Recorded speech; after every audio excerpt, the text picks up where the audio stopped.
Topic today is Judaism and democracy. Judaism, democracy, obviously relevant to a certain extent. And as always, feel free to chime in anytime, thoughts, questions, ideas, anything you'd like. And so what I want to explore with you today is really, what the kind of take a look at democracy and see the pros, see the cons, see the advantages, see the shortcomings, and see also where does Judaism fit in all this, or better yet, where does it all fit into Judaism, and really get into it a little bit. And so it's more of an exploratory thing. This is something I've been giving over for a while. It's not something that is related to exactly to the political climate of the day, but hopefully we'll explore it and just get an understanding of clarify really certain aspects of democracy, and then also getting into okay, how does this flow with Judaism? Where does this flow? Where does this not flow? Where do we differentiate? Where do we have something different to say? And how really we can take a look at it as Jews, coming from a Jewish perspective, from a Torah perspective. All right. Again, if anyone has any questions, thoughts, ideas, just hit it up in the chat, and we will hopefully get to it.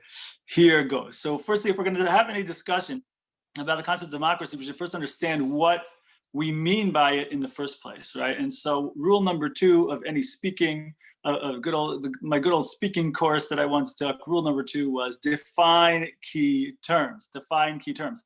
So we're talking about democracy. We could be, what is that? What does the word literally mean? And so we find that democracy is usually defined essentially more or less as the will of the people, that the will of the people is what rules. And so we have certain principles that democracy likes to preach or likes to discuss. And so I want to just examine them. And again, see the pros, see the cons, see the advantages, see the shortcomings, okay? So one principle I want to jump in with is that people will say about democracy that is the only quote unquote legitimate brand of government, the only legitimate brand of government. So question is why? Why is it that people are saying that, and what are they really touching on when they say that? So I think the answer to that question is because here you have a situation with democracy, the people get a say-so, right? That because why? Because we all have a feeling that no one has the right to rule over me. No one has the right to tell me what to do, right? There's a question though that there's a little bit of a problem here with this, and that is that even with a democracy though, the majority does still force its will upon the minority, assuming the democracy is working the way it's supposed to, right? The majority is still forcing its will upon the minority, and so that's a question. Hold on a second. I thought the whole thing about democracy is that nobody has the right to tell me what to do. So the answer to that, of course, is that, well, this is the lesser of two evils. Better you have 51%, which forces its will onto 49%, rather than you have a half of a percent, a one person or a group of a few people forcing their will on the total population, right? And so it's the lesser of two evils in that case. Okay. Fine. However, we can still ask the question, which is, well, hold on a second. What if you have 86% of the population, which votes to exterminate, to murder the other 14% of the population, right? So in that case, hold on a second. But we want that majority rules, majority should determine, right? Shouldn't have a small amount of people ruling over a large amount of people. So hold on a second. What if you can stop the 86% from murdering the 14%? Should you do that? After all, isn't that immoral? Isn't that immoral? Shouldn't they be majority rules? Majority rules. What? You're going to impose the minority's will? You're going to impose your will onto the majority? That sounds like it's immoral. What happened to nobody has the right to tell me what to do? Majority rules. And don't try to overthrow that. So of course, the answer, of course, everyone would say, I'm pretty sure almost everyone would say, even many big democracy advocates and fans and pundits would say that, hold on a second, hold on a second, in that case, there are superseding values that trump even the value of majority rules, right? And so hold on a second, let's just recognize we just introduced another value, right? There's two evils that are here, right? There's an evil of forcing your will, the minority's will, onto the majority, and there's another will, though, of mass murder. And so when those two come to head, hold on a second, mass murder is going to overtake minority, the evil of minority rule, right? Okay, so let's recognize, again, just putting it out there, just trying to put it out there and get a feel for these ideas, a feel for these concepts, okay? Another principle that is spoken about in the world of democracy, okay, and remember, maybe you guys remember this from like social studies class, right? Political theory, whatever, that better for 99 criminals to go free than for one innocent person to go to jail. Have you ever heard that statement before? Right? Better for, that's a thing, that's what they say in the American, that's in American consciousness to a certain extent. Better for 99 criminals to go free than for one innocent person to go to jail. Well, hold on a second. Is this really true? Is this really true? So let's look at both sides. On the one hand, obviously, there'll be a lot more problems for the public if 99 criminals go free than if one innocent person goes to jail. However, at least that's at first, right? However, there is something else to be said for all of this, right? Because what does that do? If we have what does that mean? If we say better for 99 criminals to go free than for one innocent person to go to jail, what does that increase? It increases our burden of proof. That in order to put someone behind bars, right? Again, which is an assertion of taking away someone's freedom for self ruling over themselves, right? We increase the burden of proof. And again, what is this all about? This is all about, we don't want to give too much power to the government. And we have to understand that democracy, especially American democracy, is set up on the backdrop of tyranny. It is a revolution against dictatorships and noble classes and all this kind of stuff, where you have a few people on top who are dictating and taking control over the people on the quote unquote bottom, right? And so so we find that when we understand it in those terms, a lot of what American democracy is all about starts to make a lot more sense. That it's all that, also there's an idea that that a person goes to trial. If a person's convicted, a person's accused of a crime, they go to trial, and they have to be they're being, whether or not their freedoms are taken away is often decided by a quote unquote jury of your peers, right? Well, what is that about? It means to say that your average Joe has to be on board with this, meaning that, again, it's a move to take away power from the government, right? That the government can't put anyone into jail, theoretically, legally. That is done by the people. And so again, it has to do with the idea that the USA democracy was born out of British tyranny, right? Here's the thing, though. Let's recognize something else. There's another point to be made, which is, and we'll get to the whole Jewish aspect first, just to flesh out properly the ideas of democracy, and then we'll get into the Jewish take. Another idea that's worthwhile to discuss is that, like, hold on a second, if it's all about putting power in the hands of the people, so isn't there a better way to do the democracy than the way we have it now, right? Matter of fact, back in the day, in the days of Greece, there was a system at a certain point with what's called direct democracy. Everyone gets a vote. Now, of course, back in Greece, who counts as everyone? Well, obviously not slaves and not women, not this and that, fine.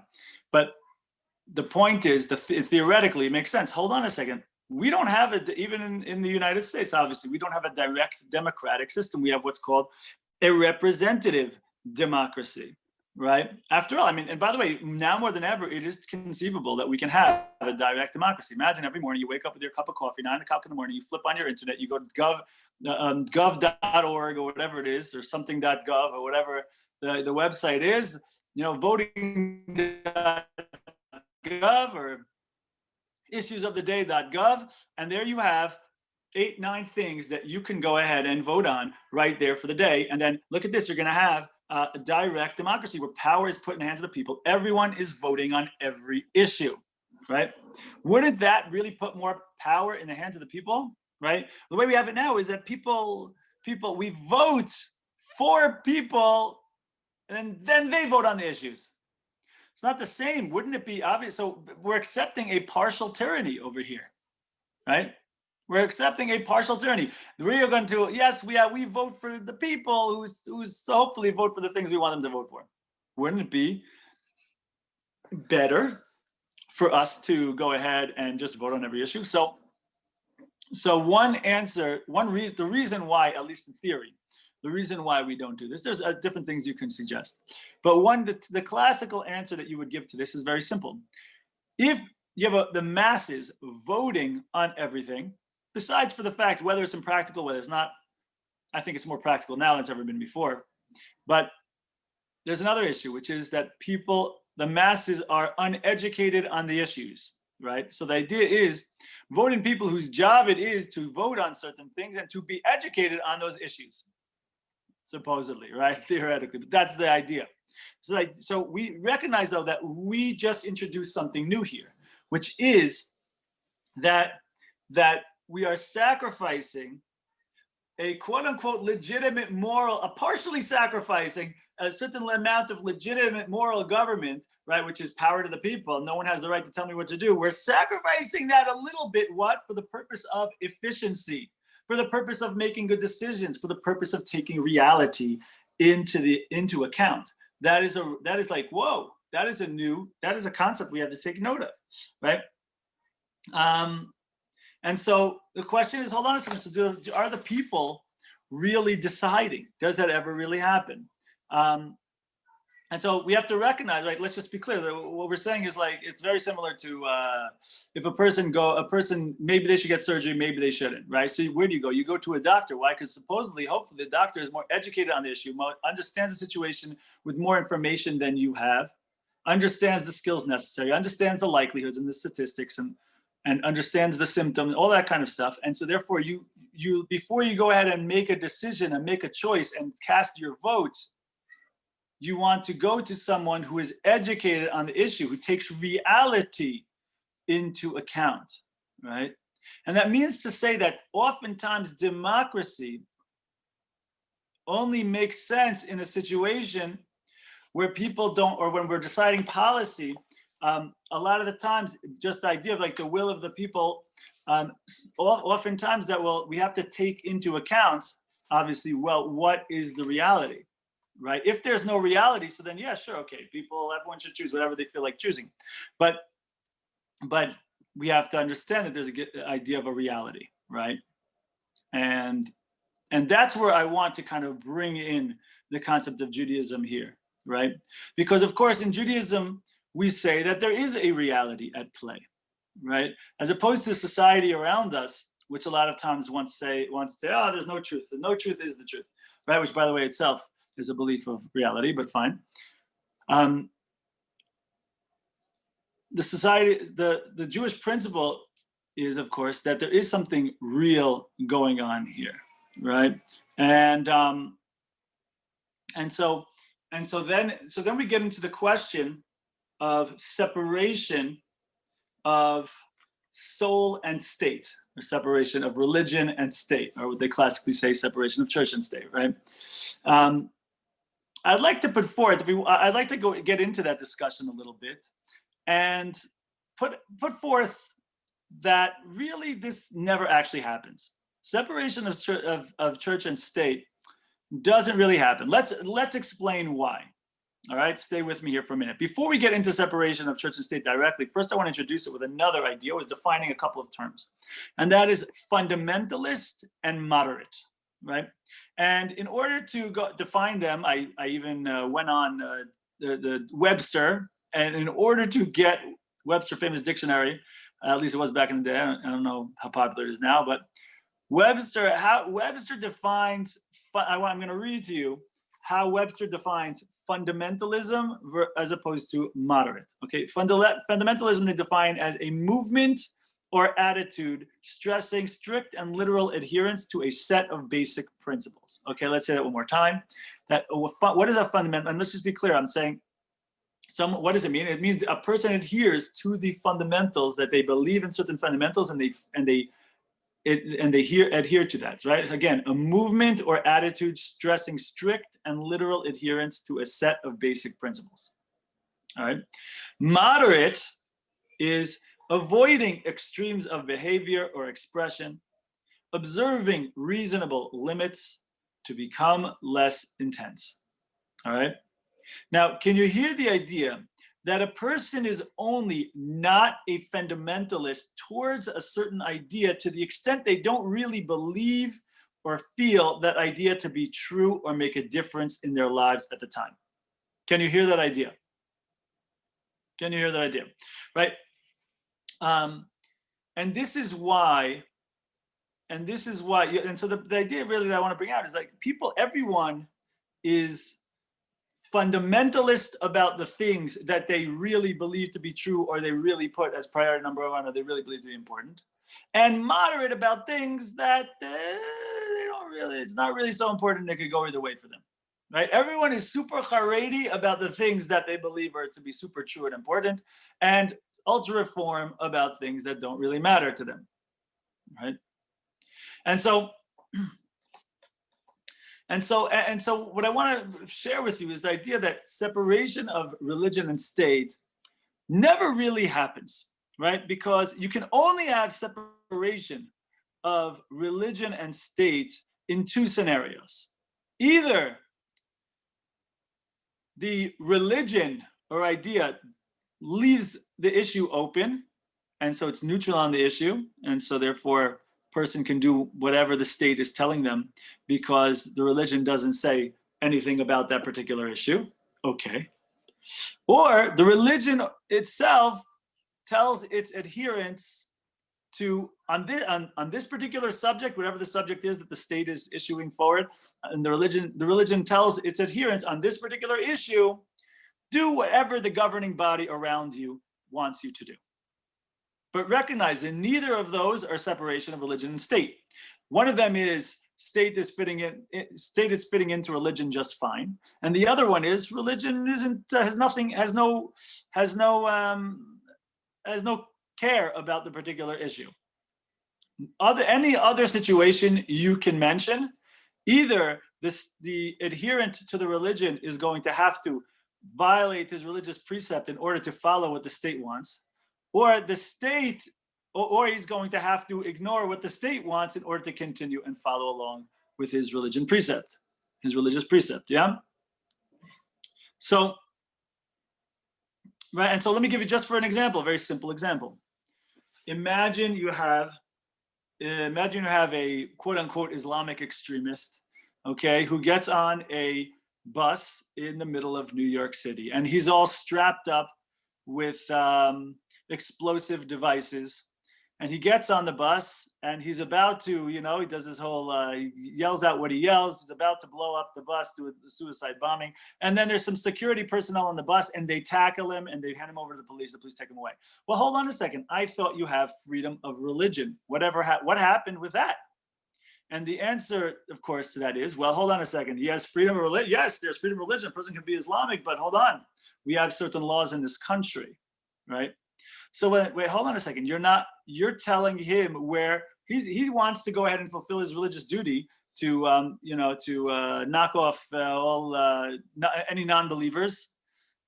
He wants to go to heaven. He wants to get whatever he's got coming to him in heaven, right? And he wants to do his quote unquote mitzvah, lahavdil, and you're stopping him from doing that?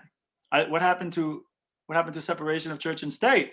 I thought people are free to do what they want to do religiously. So what's the answer? Of course, the answer is it's not really. There is no separation of church and state. Isn't happening in that situation, is it? Right? What is it? It's really assertion of state over religion, right? And so we like to say separation of church and state. It's a popular phrase. Why? Because it's very popular when the state's telling you that over and over again, because it sounds a lot better. and a lot more neutral than assertion of state over religion. But of course, really, if state is saying to religion, okay, you can go up till here, and is drawing a line in the sand and saying beyond here you can't go, that is state drawing boundaries around where religion can go. That is assertion of state over religion, right? And again, I'm not saying it's bad. I'm not saying it's good. I'm not saying anything about it. What I'm just trying to say is let's see it for what it is, right? And I'm just trying to clarify issues and putting it out there, right? And so it all comes down, though, for us in this discussion as, okay, well, hold on a second. What do we believe to be true, right? In Judaism, of course, we don't believe that there's separation of Torah from anything, right, whatsoever. And so it's important to recognize when we go forward with a Jewish perspective, how we go ahead and look at the issues that we're sharing, right, and how we would look at the Jewish concept, right? So because people like to attribute people like to attribute democracy. They like to credit Judaism for democracy. It's not, again, also it's not exactly the way people think, because there's firstly, it's important to know that the Torah itself says, do not follow the majority to do evil, right? So let's just be clear, just because that there is certain values that precede the idea of the majority. Now, but more important than that is that the thing that we are talking about when people, there is an idea, Rabbi, that we go according to the majority in Judaism, but what is that referring to? It doesn't mean that any Jew comes along and he's went to Hebrew school till he's 13 and had a bar mitzvah, and now he gets a say or a vote or whatever in what we mean by Jewish law, right? That's not what we mean. When it's saying that you go according to the majority, what it means to say that in that situation is it's referring to the 70 rabbinical judges on the high court, right? That's what it's talking about. You go according to the majority, according to the majority of them, right? This doesn't mean that any ignorant person can come along and just say whatever they feel, right? So let me give you an example of this, right? Like, imagine you have Albert Einstein and another great scientist of his time having a conversation about something having to do with physics, right? And they're going back and forth, and there's me, Eli Deutsch, standing right there watching Albert Einstein go back and forth with this other guy. And then Eli Deutsch on the side says, oh, I think Albert's right. So what's their response? They kind of look at me, they pause, and they're like, what are they thinking? They're like, who the hell is this guy, right? Who is Eli Deutsch to have an opinion on the issue of physics between Albert Einstein and the guy who's on his level having that conversation, right? In a similar manner, right? The Torah is saying that, like, we go in certain cases, in certain situations, we go according to the majority of the people who are on the highest level of understanding and are in a certain position within the Jewish court, right? And so that's important. That's important to recognize that there's certain objective awareness, of objective knowledge that people are making decisions within Judaism have. It's not just one person, one vote. Right? There's no voting in your representative in the Jewish court, right? That's not, they have to like appeal to you and make a commercial in order for you to vote them in to start figuring out what is Judaism, what is Jewish law, right? We don't have that, because again, we're dealing with questions of reality, as opposed to when we deal with democracy, which makes sense only in a situation where there is no statement of reality. Then you can go ahead and vote on whatever you want, right? And so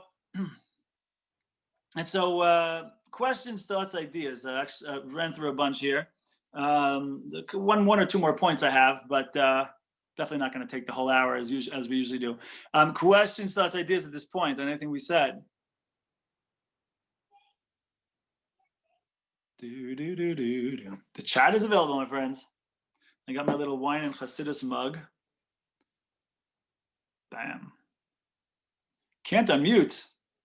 Vivian, what's up? Can we unmute these people? Hold on a second. There you go. Oh, yeah, type on the chat. Type in the chat, Paris. If that was Paris, what was that?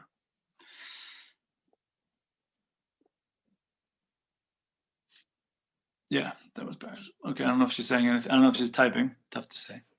but we'll give it a minute. We'll give Paris a second. Anyone else? Let's go. There we go. It's done stalling. How do we know what majority rule is wrong or right? Yeah, I understand. Sorry about that. So if you have something to say, just type it in, Rivka. So wait, Paris, can you? I'm not sure if you're referring to from a Jewish place or from. So that's a great question. Okay, I see what you're saying now. You're saying from a democratic thing. There you go. You can unmute Paris. Paris, pop in, and then afterwards, Rivka, if you want to say something, go ahead. Okay, so is the wind like interfering with the microphone, or not really? We hear it a little bit. Cover it up. If you cover it up when you talk, you can usually be all right with it. Okay. So something that I thought of when you were saying, like if 86% of the majority wants to kill 14%. By the way, that just to clarify, that's not a made up scenario. That was what happened in Germany. Germany was a democracy. 86% voted in the policy, voted in the person who represented the policy, right? Who wanted to get rid of the other 14%. So that wasn't just a made up extreme example. That happened. But go ahead. Is that, I don't want to like use a specific example because I don't want to like offend anyone, but certain things, I guess, in like from a more liberal outlook, that like everything goes, that if someone wants to like quote unquote live their truth, then we should accept that, and we should like not only accept that but like accommodate them, even if it's like if it does interfere with the way that we live. So how do we actually know if what other people are doing is right or wrong? Like, right. You know what I mean? Right. So yeah, absolutely. So look, so Jewishly, of course, we would say that that's what the Torah is for, right? Jewishly, that's what we would say. But now, so that applies to us, though, right? Like usually, if we're being hosted by a non-Jewish country, right, we can try to use our influence to the extent we can to try to push forward a more Torah-oriented agenda. But usually, we're just happy if they'll just leave us alone, right? That's usually what we're going for. Like, okay, let us do our thing and don't kill us, and we're usually pretty happy with that. But the point here in this conversation is that we should know what's going on, and we should understand, okay, what is be very clear on what is Jewish and also what's going on, and recognize that really from a more Jewish perspective, if you want to get more spiritual, where we are at in terms of our spiritual growth as Jews, when the more light we increase in the world, the more the world will come around and to taking on the different values that we represent. Yeah. So you can understand when something is the wrong thing, but what we can do about it practically, other than praying, tshuva, taking on more mitzvot, all that kind of stuff, the spiritual stuff we can do, and even getting involved to a certain extent if you want to. But really, usually, the approach in the galut for us is more of inreach rather than outreach to the nation, the grander nation at large. We usually have an understanding that we increase where we're at spiritually, and hopefully the world around us will change for the better. But so I don't know if that helps, but obviously our way of seeing it is like, what's right? How do we know what is right, what is wrong? That's what the Torah is all about. And that's also why I'm just sharing here that like democracy, these ideas of democracy make sense when there is no statement of what's right and wrong, right? Then you can start making all of these, hey, whatever feels good, do it, right? I mean, look, we have our 613 commandments, and the world of democracy, or the Western world, they also have one commandment. Their commandment that they hold by, and they will fight wars over it if you violate it. And that is, thou shalt do whatever you feel like doing whenever you feel like doing it, as long as it doesn't bother somebody else. That's usually where they're coming from, But of course, in Judaism, we understand that, okay, that's not the statement of truth. Okay, we have an aspect of that. It's true. Ben adam lechaver, be a nice person. Don't intentionally go after and causing pain to other people for no reason. Have midot, be a mensch, as they say. But we have a bunch of other things that we say as well. All right. I hope that's helpful, Paris. Rivka, did you want to say something?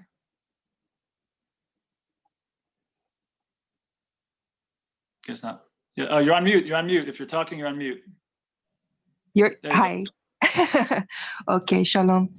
I want to know, are you speaking about having democracy and making a major decision? You know, like for instance, when there was the argument, you know, of if there are 10 righteous people in the world, you know, should you destroy them, Hashem? Or, I mean, is that the context in which you're discussing, or what are you discussing particularly? I'm not sure. I don't really understand what you mean. That wasn't, I don't know what, that conversation didn't really have anything to do with democracy, I don't think. That had to do with like, is there a seed of, is there an aspect of righteousness here that it's worthwhile saving the whole thing for this particular, particular people? But that's not democracy. That's, I don't know if that's a democracy thing. That's more of a, can we find a shred of goodness? Can we find a shred of goodness that makes it worthwhile to save this civilization?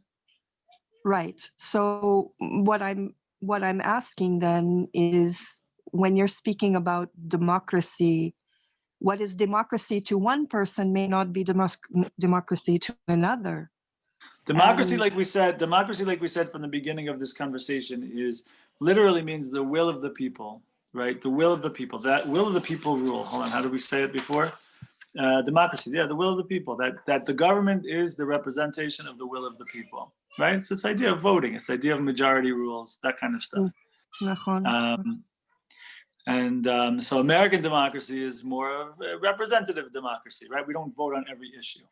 It's not each person votes on every issue. We vote in a bunch of people. We vote in a person, and then they represent us to make a vote, right? Which is, we're a step removed from direct democracy. We discussed the pros and cons of that.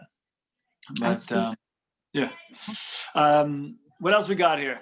Any other questions, thoughts, ideas? Is this pretty much only a Western idea that that like we listen to the people and we try to accommodate to like all of the different people's opinions, even if they conflict each other, or is that not really only a Western idea? The thing is, it's all, we have to see it in the context of how America was born. It's all a reactive, a knee-jerk reaction. I don't want to say knee-jerk like not conscious. No, it's conscious and thought out. But it's all a reaction against the tyranny of England, of dictators, of tyrants, of nobles, of one person on top who makes all the decisions and can kick anyone around and has power, and absolute power corrupts absolutely. And anything that we're doing, I mean, think about in the way of the different branches of government in America, the inefficiency of the system is the efficiency of the system. Because remember, the whole system is set up so that you don't have one guy on the top who's able to just make any decision he wants and overturn anything, do whatever the heck he wants or she wants, right? So the fact that you have all these different, what they call checks and balances, it makes it very inefficient and very hard to run a government and push policy through, etc. And so we say, oh, look at all this political gridlock. You're watching the efficiency of the system of the democratic system as it was set up to block people from being able to do things. That's exactly what it was set up for. So it's funny like that. So again, that's why I said from the beginning of this conversation, I said, we're going to explore democracy, the pros, the cons, the advantages, and the shortcomings. And so you could take it both ways. And I didn't come here, this isn't, again, I don't come on here to say like, let's blast all democracy, say all bad things. And I also didn't come on here saying like, hey, democracy is the best thing in the history of mankind. Just let's explore it. Let's explore it. Let's see the positives, let's see the negatives. Let's see the positive and negative of both things, of both different ways of seeing it. And then say, okay, hold on a second. How do we see, Judaism in the context, in contrast and comparison to a world of democracy? And then also, where does Judaism fit in, or where does democracy fit in within Judaism? So that's all. We're just talking about that. We're just exploring that. Take it or leave it. Nothing so deep this week. Not like, reincarnation or whatever else we spoke about previous weeks, right? I hope that clarifies. So I really don't come in with much agenda, except maybe the agenda, if anything, there's one agenda, is to share the difference between, okay, democratic world happens when there is no statement of truth. But even democracy does recognize that there is something called truth. There is something called reality. The reason why not everyone's just getting a vote on everything, one reason is because like we need to make educated decisions in order that the country run efficiently and the best that it could, right? As opposed to making garbage decisions that are end up with a setback, end up with something bad and negative. You hear that idea? So because of that, we find that that what we're saying about Judaism is like, hold on a second. We also say that there's something called truth. We also say that there's a reality at play. Democracy even admits that there's a reality at play called like, you have to look at like, what's going to be good for the economy? What's going to be good for the people? In the democratic system, the representative democratic system of America is acknowledging that by not making a direct democracy. So what we're saying in Judaism is like, all right, well, we have more to say about the truth of things, right? So I hope that makes sense. I do want to add one more thing, and that is, interestingly enough, it's very funny. The Talmud itself says that in the end of days, the leaders will be like dogs. Now, we might think that means like, oh, they're going to be a bunch of, skirt chasers or something. It's just like, no, Rashi doesn't interpret it that way, right? Rashi, because of course, leaders throughout all the generations have been that way. That's not something special about the pre-Messianic era. Rather, Rashi explains, what does it mean that the leaders are going to be like dogs? He says that when you're walking a dog, right, you hold on to the leash of the dog, or even if you don't, whatever, either way, the dog runs out in front as if he's leading. Then you turn the corner, and the dog notices that you turn the corner, and then he goes and he runs out in front of you over there, right? And the dog makes out like he's leading, but really he's following. And so the Gemara said, the Talmud says, in the end of days, the leaders will be like dogs.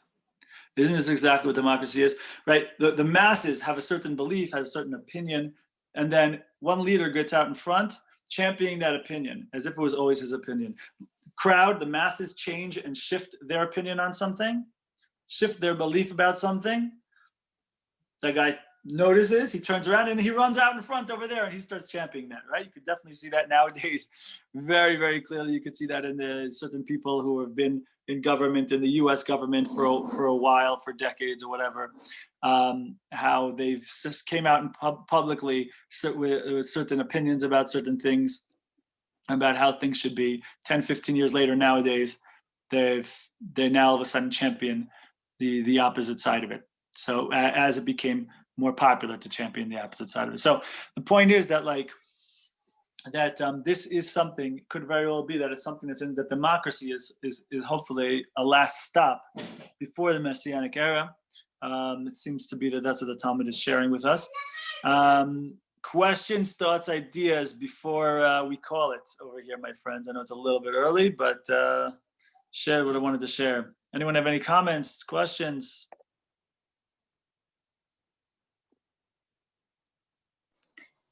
What you just said about the dog just really made me think that if a leader really knew, if they were leading by the truth, then they wouldn't be swayed. There would be no reason to be swayed, because and that's why people would want to be led by him or her, because it's so obvious that he or she aren't being subjective. Right. So look, I mean, even according to Judaism, the leader or the king or whoever is supposed to be a servant of the people, they are supposed to serve the people, but they're not supposed to be a servant of the people, if you know what I mean. Like, they're not supposed to be, they serve the people by giving them good quality, high caliber leadership. And so sometimes that's unpopular, right? But if you're running for office every 3 to 6 years or 4 to 6 years, whatever it is, and you need to get people's approval or whatever, now all of a sudden you become their servant, you become in their back pocket, right? And that's one issue. You could say that's one shortcoming of democracy. Or you could also say that, it's good because I want that person to be in my back. Because if I'm if that person's supposed to represent me, then they should be in my back pocket. Again, if there's no objective truth, so then I just want them to do whatever I feel like I want them to do. But if we're saying, okay, the person's supposed to be aligned with some kind of God and Jewish system and all that, there's another story. And that's where Judaism and democracy break ways a little bit. Democracy is with going along with it. This democracy is a system of government for that is not, that again is not rooted or based or tied to a religious belief. It's rooted and based in the idea of taking away power, taking away the opportunity for tyranny, right? And is it going to always be successful? I don't know, maybe not, right? But that's, we have to recognize that, like, where a lot of times we grow up in America and wherever else, and we think like, this is me. And what we have to share, we have to wait, as we hopefully grow Jewishly and get more Jewishly awakened, start thinking about things in a more sophisticated way, more educated way, start realizing, like, hold on a second, that's not me. Democracy isn't me. Now, I appreciate that a lot of good that has come to me, to the Jewish people, from democracy. We have gotten some good stuff from it, right? Things have been good for us in America and other democratic countries. So we have to recognize that. We can recognize where things could line up for us Jewishly, where things maybe if we had opportunity to set up a government, maybe it would be a Torah government. Would it be exactly like this? No, we would use the Torah system. But the point is to recognize and make a certain separation, because a lot of that, and that's part of this, I guess that's part of my purpose really in giving over these ideas, is like to recognize, okay, hold on a second, we usually have like this one overarching thing that, like, okay, I'm a Jewish, I'm American, and I like some Torah, and I like my Americanism, and I like democracy, that feels like me, that's what I'm used to. And it's this hodgepodge, and it's just like, as we delve into it, like, can we go ahead and clarify, make a clarification of like, okay, this is Judaism, this is Jewish, this is actually not Jewish, and here's why. And not to say that it's bad, it's just to say that, like, okay, what is me and what is the surrounding culture, and to recognize, and just to recognize that, to be much clearer on where we're at, who am I as a Jew, or what is Torah as opposed to the surrounding culture. It's important to do that, I believe. All right, my friends, hope this is meaningful, hope this is helpful. Thank you so much for taking the time to join me over here, and keep on keeping on, my friends. Hopefully see you all next week. Ciao.